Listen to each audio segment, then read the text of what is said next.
નમસ્કાર મિત્રો, હું છું તમારો મિત્ર સુહિત સુથાર.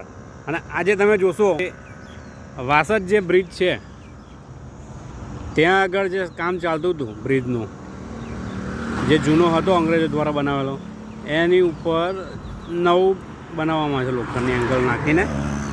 તો પાણી વધતા જ જે પારો બનાવ્યો હતો એ તૂટી ગયેલો છે, તમે જોઈ શકો છો.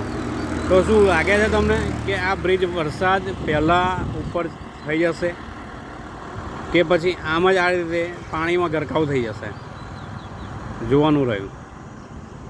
જોઈ શકો છો, સામે પણ જોશો તમે કે આ રીતે પાણીમાં છે જે નવો બનાવવાનો હતો એ જ, અને આ બાજુ પણ એવું જ છે, જોઈ શકો છો તમે. હવે આ ક્રેનને એ બહાર નીકળશે કેમનું, જોવાનું રહ્યું.